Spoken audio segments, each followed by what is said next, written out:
আজিৰ এই ভিডিঅ'টোত এনেকুৱা এটা গছৰ কথা ক'ম। এই গছটো কোনো কাম নাই বুলি কাটি পেলোৱা হয় বা সম্পূৰ্ণ গছটো উঠাই পেলাই দিয়া হয়। এই গছটোৰ ৰাস্তাৰ কাষত, পুখুৰী পাৰত বিনা ৰোৱাকৈ প্ৰাকৃতিকভাৱে জন্ম হয়। বেছিভাগ মানুহে নাজানে এই গছটো উপাদানৰ বিষয়ে, আৰু ইয়াৰ ভিতৰত বহুতো আয়ুৰ্বেদিক বা বহু ধৰণৰ বন ঔষধৰ গুণ আছে। এই গছটোৰ নাম হৈছে মাটিকাঁদুৰি গছ। ইংৰাজী নাম হৈছে ৰাবাকা আৰু বৈজ্ঞানিক নাম হৈছে অল্টাৰনান্থেৰা চেচিলিন। এই গছজোপা অসমৰ বনাঞ্চলত বা ৰাস্তাৰ কাষত, পুখুৰীৰ পাৰত জন্ম হয়। এই গছজোপা মাটিত বগাই যোৱা শাখা প্ৰশাখযুক্ত শাকজাতীয় উদ্ভিদ। যে চাওক, এটা সময় আছিল মানুহে কেমিকেলৰ ঔষধৰ ওপৰত নিৰ্ভৰশীল নাছিল। তেতিয়া ইমান ঔষধ আৱিষ্কাৰ হোৱা নাছিল। তেতিয়াৰ মানুহে কবিৰাজ বা বন ঔষধৰ ওপৰত নিৰ্ভৰশীল আছিল। সেই সময়ত এই বন ঔষধ বা ঘৰুৱা উপায়েৰে বেমাৰ ভাল হৈছিল। সেই সময়ৰ মানুহে বন ঔষধৰ ওপৰত নিৰ্ভৰশীল আছিল। আজিও মানুহে আয়ুৰ্বেদিক বা বন ঔষধত বিশ্বাস কৰে। এই ধৰণৰ গছ-গছনিবোৰ আজিৰ দিনতো আয়ুৰ্বেদিক কোম্পানীসমূহলৈ ট্ৰান্সফৰমেশ্যন কৰা হৈছে। আজিৰ এই ভিডিঅ'টোত আপোনালোকৰ অৱহেলিত বা গুৰুত্ব নিদিয়াকৈ ডাঙৰ হোৱা সাধাৰণ গছটোৰ অসাধাৰণ উপকাৰিতাৰ বিষয়ে আলোচনা কৰিম। আৰু ভিডিঅ'টোৰ শেষত ক'ম যে পুৰুষ আৰু মহিলাৰ বাবে কিমান উপকাৰী হ'ব পাৰে আৰু কেনেকৈ খালে ইয়াৰ সম্পূৰ্ণ গুণ পোৱা যাব। প্ৰথমতে আপোনালোকক মই কওঁ যে যিকোনো বন ঔষধ বা প্ৰাকৃতিক ঔষধ, প্ৰাকৃতিক সম্পদসমূহ ব্যৱহাৰ কৰাৰ আগতে ইয়াৰ সঠিক নিয়ম জানিব লাগিব। কোন ৰোগৰ বাবে বা কোন বেমাৰৰ ক্ষেত্ৰত কিভাৱে ব্যৱহাৰ কৰিলে পাৰফেক্ট কাম কৰিব, সেইটোৰ বিষয়ে আপোনাৰ সঠিক জ্ঞান বা নলেজ থকাৰ দৰকাৰ। তেতিয়াই আপুনি বন ঔষধৰ পৰা সঠিক উপকাৰ পাব। আজিৰ এই ভিডিঅ'টো মনোযোগেৰে শেষলৈ চাবলৈ অনুৰোধ জনালোঁ। এই যে উদ্ভিদজোপা আছে, যাক আমি মাটিকাঁদুৰি বুলি কওঁ, এই উদ্ভিদজোপাৰ বহুত ধৰণৰ গুণৰ বিষয়ে এই ভিডিঅ'টোত জানিব পাৰিব।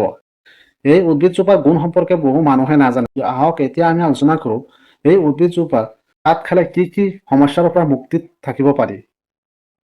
১ নম্বৰ উপকাৰ হৈছে চকুৰ দৃষ্টিশক্তি বৃদ্ধি হয় আৰু মাতৃৰ দুগ্ধ বৃদ্ধি হয়।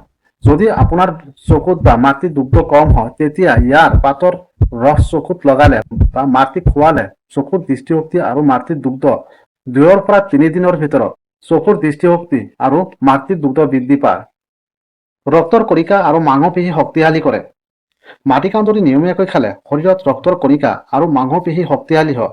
ইয়াত ভিটামিন চি, ই, আইৰণ আৰু বিভিন্ন পলিফেনল থাকে। এইবোৰ ৰক্তৰ গঠন প্ৰক্ৰিয়াত গুৰুত্বপূৰ্ণ ভূমিকা লয়। আইৰণে তেজত হিমোগ্লোবিন তৈয়াৰ কৰাত সহায় কৰে, ফলত দেহত ৰক্তকণিকা বৃদ্ধি হয় আৰু ৰক্তহীনতা কমাবলৈ সহায় কৰে।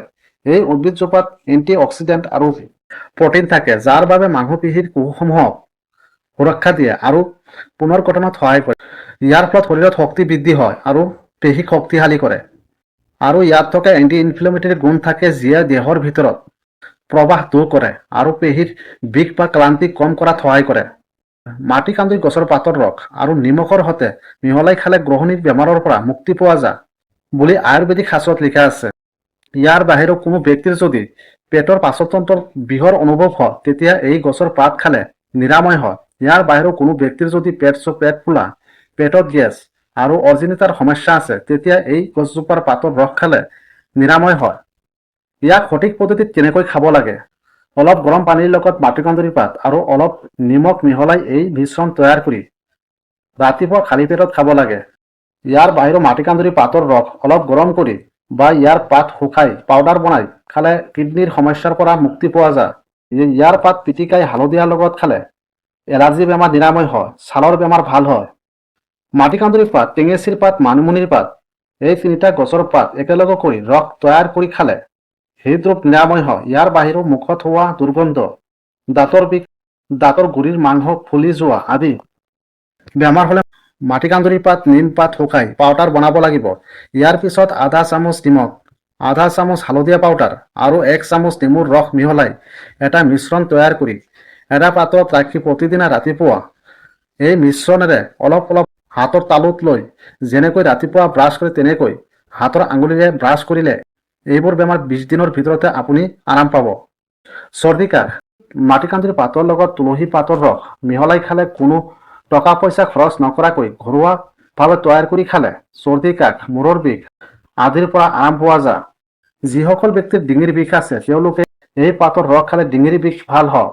যিসকল ল'ৰা ছোৱালী 20 পৰা 30 বছৰৰ ভিতৰত আছে তেওঁলোকৰ মুখত হোৱা দাগ, তলৰ অংশ কলা দাগ, ছালৰ বেমাৰ, মুখৰ উজ্জ্বলতা আদিৰ সমস্যাৰ ক্ষেত্ৰত তেওঁলোকে ঘৰতে মাটি কান্দুৰীৰ পাত, এলোভেৰাৰ পাত, আধা চামুচ মৌ আৰু আধা চামুচ নাৰিকল তেলৰ লগত মিহলাই মুখত লগালে মুখৰ বৰণ, চকুৰ তলৰ অংশ কলা দাগ, বয়সৰ চাপ আদি বেমাৰ নিৰাময় হয়।